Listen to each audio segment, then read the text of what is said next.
जुम्मन शेख अलगू चौधरी में गाढ़ी मित्रता थी। सांझे में खेती होती थी। कुछ लेन देन में भी साझा था।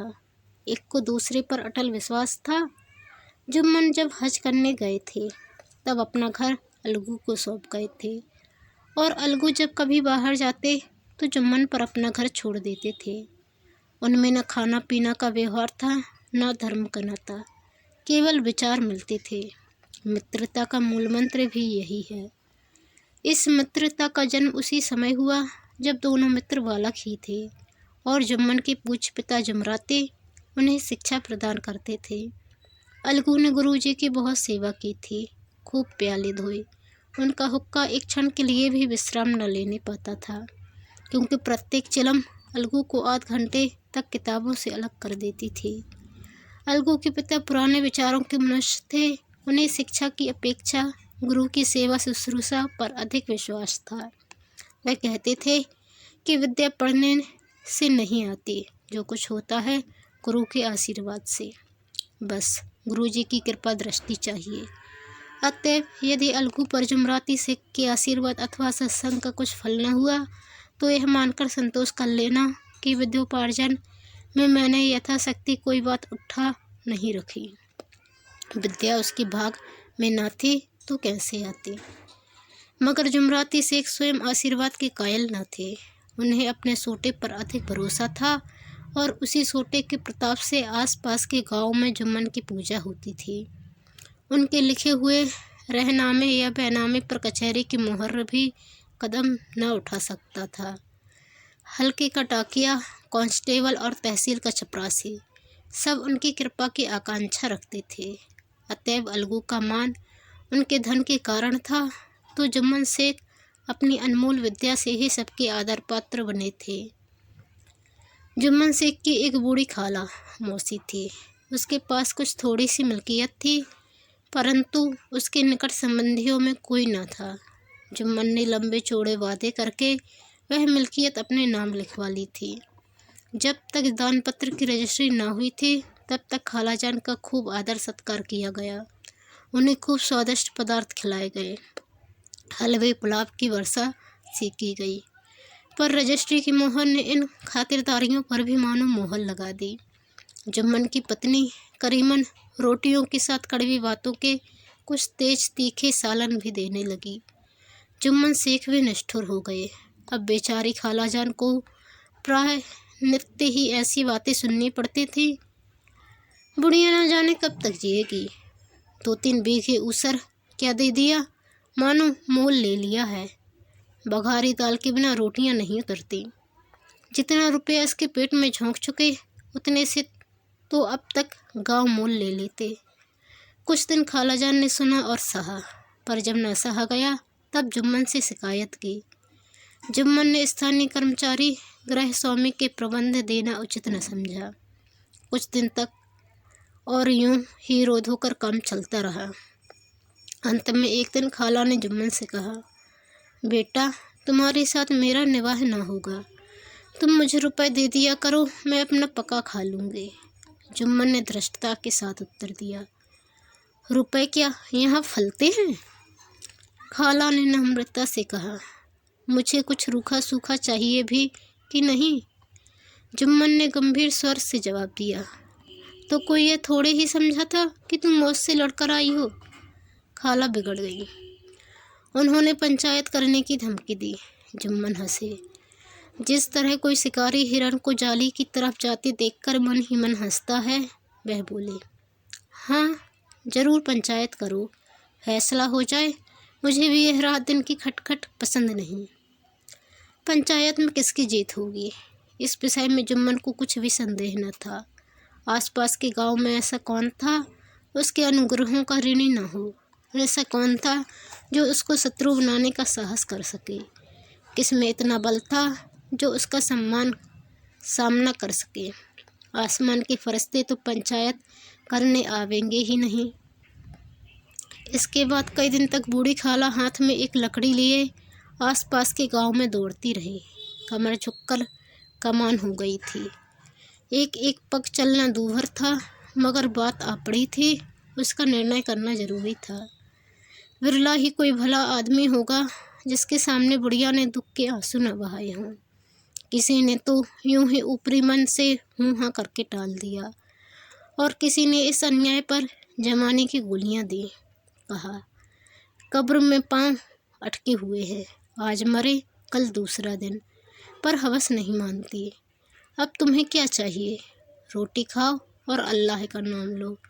तुम्हें अब खेती बाड़ी से क्या काम है?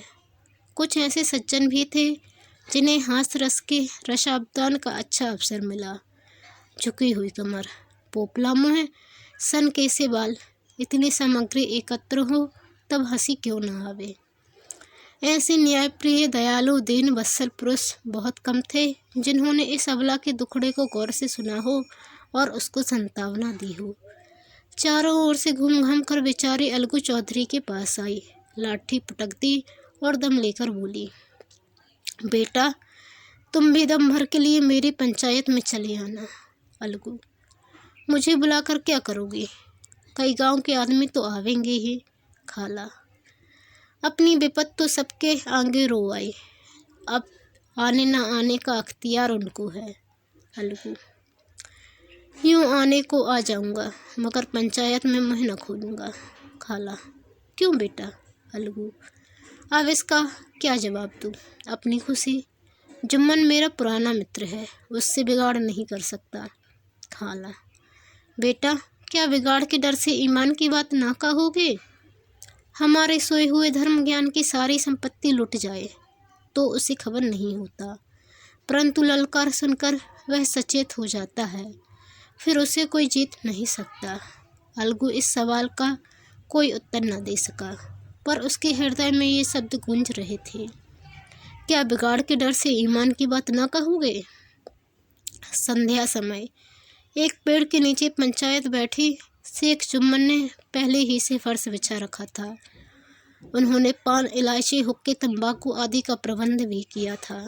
हाँ, वह स्वयं अलबत्ता अलगू चौधरी के साथ जरा दूर पर बैठे।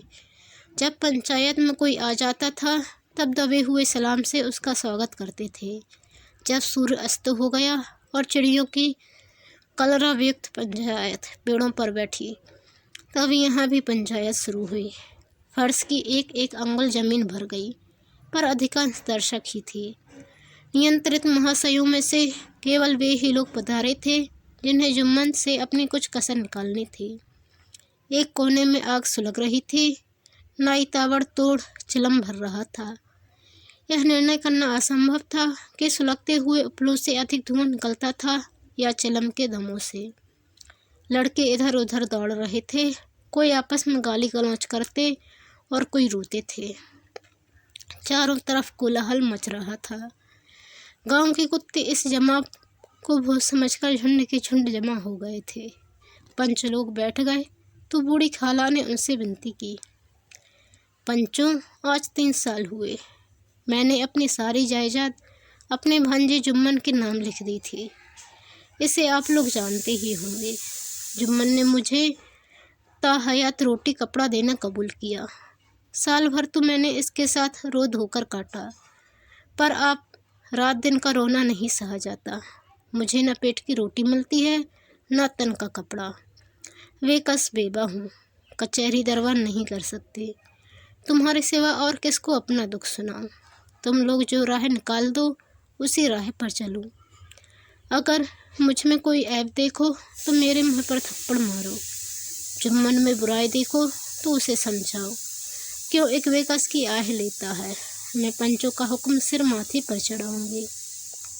रामधन मिश्र, जिनके कई असामियों को जुम्मन ने अपने गांव में बसा लिया था, बोले, जुम्मन मियाँ किसे पंच बदते हो? अभी से इसका निपटारा कर लो, फिर जो कुछ पंच कहेंगे वही मानना पड़ेगा।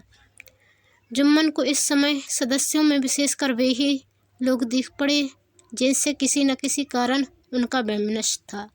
जुम्मन बोले, पंचों का हुक्म अल्लाह का हुक्म है। खाला जान जिसे चाहें उसे बदे, मुझे कोई उज्र नहीं। खाला ने चिल्लाकर कहा, अरे अल्लाह के बंदे, पंचों का नाम क्यों नहीं बता देता? कुछ मुझे भी तो मालूम हो। जुम्मन ने क्रोध से कहा, इस वक्त मेरा मुँह न खुलवाओ, तुम्हारी जान बन पड़ी है, जैसे चाहे पंच बदो। खालाजान जुम्मन के आक्षेप को समझ गई। वह बोली, बेटा खुदा से डरो। पंच न किसी के दोस्त होते हैं न किसी के दुश्मन। कैसी बात कहते हो? और तुम्हारा किसी पर विश्वास ना हो तो जाने दो। अलगू चौधरी को तो मानते हो, लो मैं उन्हीं को सरपंच बनती हूँ। जुम्मन शेख आनंद से फूल उठे, परंतु भावों को छिपा कर बोले, अलगू ही सही, मेरे लिए जैसे रामधन वैसे अलगू। अलगू इस झमेले में फंसना नहीं चाहते थे। वे कन्नी काटने लगे। बोले, खाला तुम जानती हो कि मेरी जुम्मन से गाढ़ी दोस्ती है। खाला ने गंभीर स्वर में कहा, बेटा दोस्ती के लिए कोई अपना ईमान नहीं बेचता। पंच के दिल में खुदा बसता है। पंचों के मुंह से जो बात निकलती है वह खुदा की तरफ से निकलती है। अलगू चौधरी सरपंच हुए। रामधन मिश्र और जुम्मन के दूसरे विरोधियों ने बुढ़िया को मन में बहुत कोसा। अलगू चौधरी बोले, शेख जुम्मन, हम और तुम पुराने दोस्त हैं। जब काम पड़ा तुमने हमारी मदद की और हम भी जो कुछ बन पड़ा तुम्हारी सेवा करते रहे हैं। मगर इस समय तुम और बूढ़ी खाला दोनों हमारी निगाह में बराबर हो। तुमको पंचों से जो कुछ अर्ज करनी हो करो। जुम्मन को पूरा विश्वास था कि अब बाजी मेरी है। अलग यह सब दिखावे की बातें कर रहा है। अतएव शांत चित्त होकर बोले, पंचों 3 साल हुए खालाजान ने अपनी जायदाद मेरे हिब्बा कर दी थी। मैंने उन्हें ताहयात खाना कपड़ा देना कबूल किया था। खुदा गवाह है, आज तक मैंने खालाजान को कोई तकलीफ़ नहीं दी। मैं उन्हें अपनी माँ के समान समझता हूँ। उनकी खिदमत करना मेरा फ़र्ज है। मगर औरतों में ज़रा अनबन रहती है, उसमें मेरा क्या वश है। खालाजान मुझसे माहवार खर्च अलग मांगती हैं। जायदाद जितनी है वह पंचों से छिपी नहीं। उससे इतना मुनाफा नहीं होता है कि माहवार खर्च दे सकूं। इसके अलावा हिब्बा नामे में माहवार खर्च का कोई जिक्र नहीं तो मैं भूलकर भी इस झमेले में न पड़ता। बस मुझे यही कहना है। आइंदा पंचों का अख्तियार है, जो फैसला चाहे करे। अलगू चौधरी को हमेशा कचहरी से काम पड़ता था, अतः वह पूरा कानूनी आदमी था। उसने जुम्मन से जिरह शुरू की। एक एक प्रश्न जुम्मन के हृदय पर हथौड़ी की चोट की तरह पड़ता था। रामधन मिश्र इन प्रश्नों पर मुग्ध हुए जाते थे। जुम्मन चकित थे कि अलगू को क्या हो गया। अभी यह अलगू मेरे साथ बैठे हुआ कैसी कैसी बातें कर रहा था। इतनी ही देर में ऐसी काया पलट हो गई कि मेरी जड़ खोदने पर तुला हुआ है। ना मालूम कब की कसरें निकाल रहा है। क्या इतने दिनों की दोस्ती कुछ भी काम ना आवेगी? जुम्मन शेख तो इसी संकल्प विकल्प में पड़े हुए थे कि इतने में अलगू ने फैसला सुनाया। जुम्मन शेख, पंचों ने इस मामले पर विचार किया। उन्हें यह नीति संगत मालूम होता है कि खालाजान को माहवार खर्च दिया जाए। हमारा विचार है कि खाला की जायदाद से इतना मुनाफा अवश्य होता है कि माहवार खर्च दिया जा सके। बस यही हमारा फैसला है। अगर जुम्मन को खर्च देना मंजूर ना हो तो हिब्बा नामा रद्द समझा जाए। यह फैसला सुनते ही जुम्मन सन्नाटे में आ गए। जो अपना मित्र हो वह शत्रु का व्यवहार करे और गले पर छुरी फेरे, इस समय के हेरफेर के सिवा और क्या कहें। जिस पर पूरा भरोसा था उसने समय पड़ने पर धोखा दिया। ऐसे ही अवसरों पर झूठे सच्चे मित्रों की परीक्षा की जाती है। यही कलयुग की दोस्ती है। अगर लोग ऐसे कपटी धोखेबाज ना होते तो देश में आपत्तियों का प्रकोप क्यों होता। यह हैजा, प्लेग आदि व्याधियाँ दुष्कर्मों के ही दंड हैं। मगर रामधन मिश्र और अन्य पंच अलगू चौधरी की इस नीति परायणता को प्रशंसा जी खोलकर कर रहे थे। वे कहते थे, इसका नाम पंचायत है। दूध का दूध और पानी का पानी कर दिया। दोस्ती दोस्ती की जगह है, किंतु धर्म का पालन करना मुख्य है। ऐसे ही सत्यवादियों के बल पर पृथ्वी ठहरी है, नहीं तो वह कब की रसातल को चली जाती। इस फैसले ने अलगू और जुम्मन की दोस्ती की जड़ हिला दी। अब भी साथ साथ बातें करते नहीं दिखाई देते। इतना पुराना मित्रता रूपी वृक्ष सत्य का एक झोंका भी न सह सका। सचमुच वह बालू की ही जमीन पर खड़ा था। उनमें अब शिष्टाचार का अधिक व्यवहार होने लगा। एक दूसरे की आवभगत ज़्यादा करने लगे। भी मिलते जुलते थे, मगर उसी तरह जैसे तलवार से ढाल मिलती है। जुम्मन के चित्त में मित्र की कुटिलता आठों पहर खटका करती थी। उसे हर घड़ी यही चिंता रहती थी कि किसी तरह बदला लेने का अवसर मिले। अच्छे कामों की सिद्धि में बड़ी देर लगती है, पर बुरे कामों की सिद्धि में यह बात नहीं होती। जुम्मन को भी बदला लेने का अवसर जल्द ही मिल गया। पिछले साल अलगू चौधरी बटेसर से बैलों की एक बहुत अच्छी गोई मोल लाए थे। बैल पछाही जाति के सुंदर बड़े बड़े सींगों वाले थे। महीनों तक आसपास के गांव के लोग दर्शन करते रहे। देवयोग से जुम्मन की पंचायत के 1 महीने के बाद इस जोड़ी का एक बैर मिल गया। जुम्मन ने दोस्तों से कहा, यह दगाबाजी की सजा है। इंसान सब्र भले ही कर जाए, पर खुदा नेकबद सब देखता है। अलगू को संदेह हुआ कि जुम्मन ने बैल को विष दिला दिया है। चौधराइन ने भी जुम्मन पर ही इस दुर्घटना का दोषारोपण किया। उसने कहा, जुम्मन ने कुछ कर करा दिया है। चौधराइन और करीमन में इस विषय पर एक दिन खूब ही वाद विवाद हुआ। दोनों देवियों ने शब्द बाहुल्य की नदी बहा दी। व्यंग, वैक्रोक्ति, अन्योक्ति और उपमा आदि अलंकारों में बातें हुई। जुम्मन ने किसी तरह शांति स्थापित की। उन्होंने अपनी पत्नी को डांट डपट कर समझा दिया। वह उसे उस रणभूमि से हटा भी ले गए। उधर अलगू चौधरी ने समझाने बुझाने का काम अपने तर्कपूर्ण सोटे से लिया। अब अकेला बैल किस काम का। उसका जोड़ बहुत ढूंढा गया, पर ना मिला। निदान यह सलाह ठहरी कि इसे बेच डालना चाहिए। गांव में एक समझू साहू थे। वह इक्का गाड़ी हाँकते थे। गांव के गुड़ घी लाद कर मंडी ले जाते, मंडी से तेल नमक भर लाते और गांव में बेचते। इस बैल पर उनका मन लहराया। उन्होंने सोचा, यह बैल हाथ लगे तो दिन भर में बेखटके 3 खेप हों। आजकल तो एक ही खेप में लाले पड़े रहते हैं। बैल देखा, गाड़ी में दौड़ आया, बाल भौरी की पहचान कराई, तोल मोल किया और उसे लाकर द्वार पर बांध ही दिया। 1 महीने में दाम चुकाने का वादा ठहरा। चौधरी को भी गरज थी ही घाटे की परवाह न की। समझू साहू ने नया बैल पाया तो लगे उसे रगेड़ने। वह दिन में 3-3, 4-4 खेपे करने लगे। न चारे की फिक्र थी न पानी की, बस खेपों से काम था। मंडी ले गए, वहाँ कुछ सूखा भूसा सामने डाल दिया। बेचारा जानवर अभी दम भी न लेने पाया था कि फिर जोत दिया। अलगू चौधरी के घर था तो चैन की बंसी बजती थी। बैलराम छठे छमाहे कभी वहली में जोते जाते थे। खूब उछलते कूदते और कोसों तर दौड़ते चले जाते थे। वहाँ बैलराम का रातिब था। साफ पानी, तली हुई अरहर की दाल और भूसे के साथ खली, और यही नहीं, कभी कभी घी का स्वाद भी चखने को मिल जाता था। शाम सवेरे एक आदमी खरहरी करता पहुँचता और सहलाता था।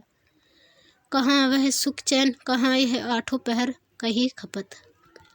महीने भरे ही में वह पिस सा गया। इक्के का यह जुआ देखती ही उसका लहू सूख जाता था। एक एक पग चलना दूभर था। हड्डियां निकल आई थीं, पर था वह पानीदार। मार की बर्दाश्त न थी। एक दिन चौथी खेप में साहू जी ने दूना बोझ लादा। दिन भर का थका जानवर पैर न उठते थे, पर साहू जी कोड़े फटकारने लगे। बस फिर क्या था, बैल कलेजा तोड़कर चला। कुछ दूर दौड़ा और फिर चाहा कि जरा दम ले लूं, पर साहू जी को जल्द पहुंचने की फिक्र थी। अतएव उन्होंने कई कोड़े बड़ी निर्दयता से फटकारे। बैल ने एक बार फिर जोर लगाया, पर अब की बार शक्ति ने जवाब दे दिया। वह धरती पर गिर पड़ा और ऐसा गिरा कि फिर न उठा। साहू जी ने बहुत पीटा, टांग पकड़कर खींचा। नथनों में लकड़ी ठूंसती, पर कहीं मृतक भी उठ सकता है। तब साहू जी को कुछ शक हुआ। उन्होंने बैल को गौर से देखा, खोलकर अलग किया और सोचने लगे कि गाड़ी कैसे घर पहुँचे। बहुत चीखे चिल्लाए, पर देहात का रास्ता बच्चों की आंख की तरह सांझ होते ही बंद हो जाता है। कोई नजर न आया। आसपास कोई गांव भी न था। मारे क्रोध के उन्होंने मरे हुए बैल पर और दुर्रे लगाए और कोसने लगे। अभागे, तुझे मरना ही था तो घर पहुंचकर मरता, ससुरा बीच रास्ते में ही मर रहा। अब गाड़ी कैसे कौन खींचे। इस तरह साहू जी खूब जले बने। कई बोरे गुड़ और कई पीपे घी उन्होंने बेचे थे। 200-250 रुपये कमर में बंधे थे। इसके सिवा गाड़ी पर कई बोरे नमक थे, अतएव छोड़ कर जा भी ना सकते थे। लाचार बेचारे गाड़ी पर ही लेटे रहे। वहीं रत जगह करने की ठान ली। चिलम पी गाया, फिर हुक्का पिया। इस तरह साहे जी आधी रात तक नींद को बहलाते रहे। अपनी जान में तो वह जागते ही रहे, पर पौ फटते ही जो नींद टूटी और कमर पर हाथ रखा तो थैली गायब।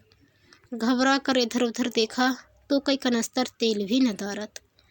अफसोस में बेचारे ने सर पीट लिया और पछाड़ खाने लगा। प्रातःकाल रोते बिलखते घर पहुँचे।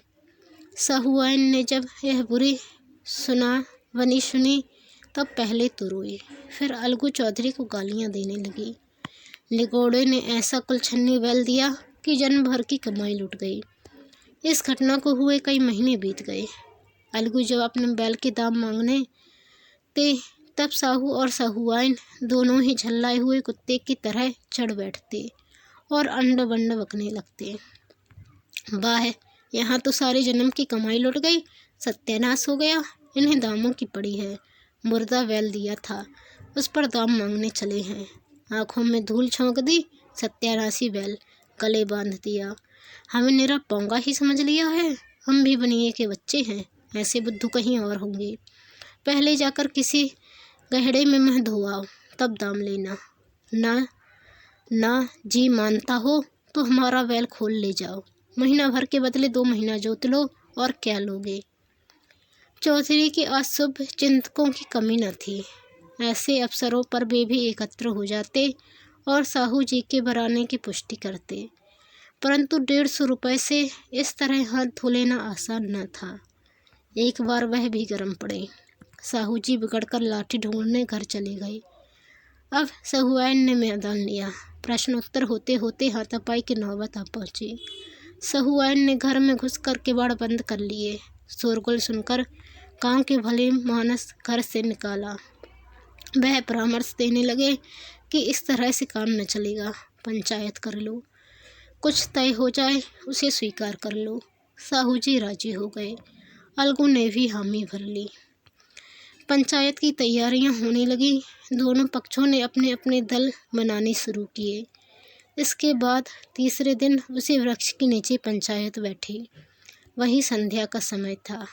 खेतों में कौवे पंचायत कर रहे थे। विवादग्रस्त विषय था यह कि मटर की फलियों पर उनका कोई स्वात्य है या नहीं, और जब तक यह प्रश्न हल न हो जाए तब तक वे रखवाली की पुकार पर अपनी अप्रसन्नता प्रकट करना आवश्यक समझते थे।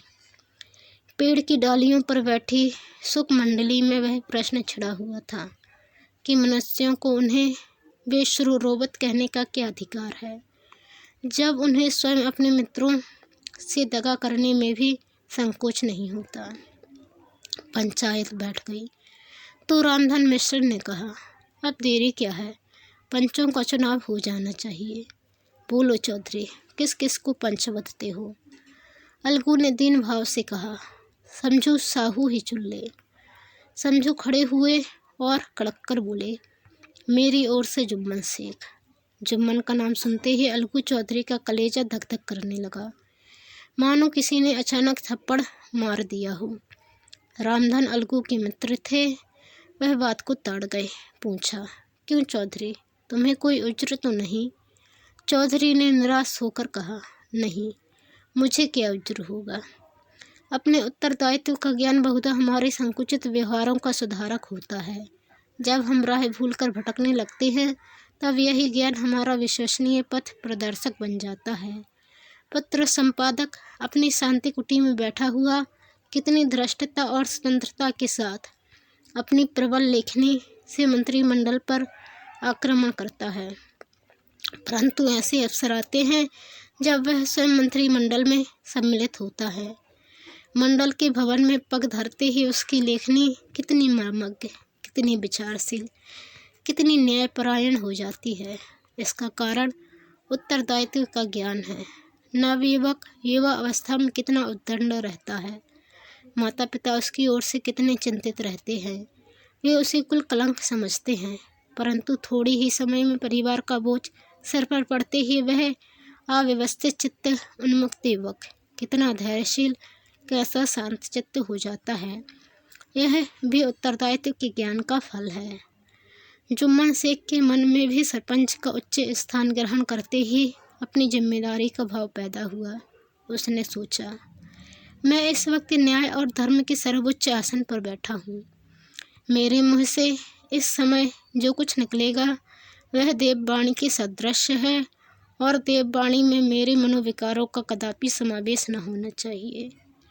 मुझे सत्य से जौ भर भी टलना उचित नहीं। पंचों ने दोनों पक्षों से सवाल जवाब करने शुरू किए। बहुत देर तक दोनों दल अपने अपने पक्ष का समर्थन करते रहे। इस विषय में तो सब सहमत थे कि समझू को बैल का मूल्य देना चाहिए, परंतु वो महाशय इस कारण रियायत कराना चाहते थे कि बैल के मर जाने से समझू को हानि हुई। उसके प्रतिकूल 2 सभ्य मूल्य के अतिरिक्त समझू को दंड भी देना चाहते थे, जिससे फिर किसी को पशुओं के साथ ऐसी निर्दयता करने का साहस न हो। अंत में जुम्मन ने फैसला सुनाया, अलगू चौधरी और समझू साहू, पंचों ने तुम्हारे मामले पर अच्छी तरह विचार किया। समझू को उचित है कि बैल का पूरा दाम दे। जिस वक्त उन्होंने बैल लिया उसे कोई बीमारी न थी। अगर उसी समय दाम दे दिए जाते तो आज समझू उसे फिर लेने का आग्रह न करते। बैल की मृत्यु केवल इस कारण हुई कि उससे बड़ा कठिन परिश्रम लिया गया और उसके दाने चारे का कोई प्रबंध न किया गया। रामधन मिश्र बोले, समझू ने बैल को जानबूझकर मारा है, अतएव उससे दंड लेना चाहिए। जुम्मन बोले, यह दूसरा सवाल है, हमको इससे कोई मतलब नहीं। झगड़ू साहू ने कहा, समझू के साथ कुछ रियायत होनी चाहिए। जुम्मन बोले, यह अलगू चौधरी की इच्छा पर निर्भर है। यह रियायत करे तो उनकी भलमनसी। अलगू चौधरी फूले न समाये, उठ खड़े हुए और जोर से बोले, पंच परमेश्वर की जय। इसके साथ ही चारों ओर से प्रतिध्वनि हुई, पंच परमेश्वर की जय। यह मनुष्य का काम नहीं, पंच में परमेश्वर वास करते हैं, यह उन्हीं की महिमा है। पंच के सामने खोटे को कौन खरा कह सकता है।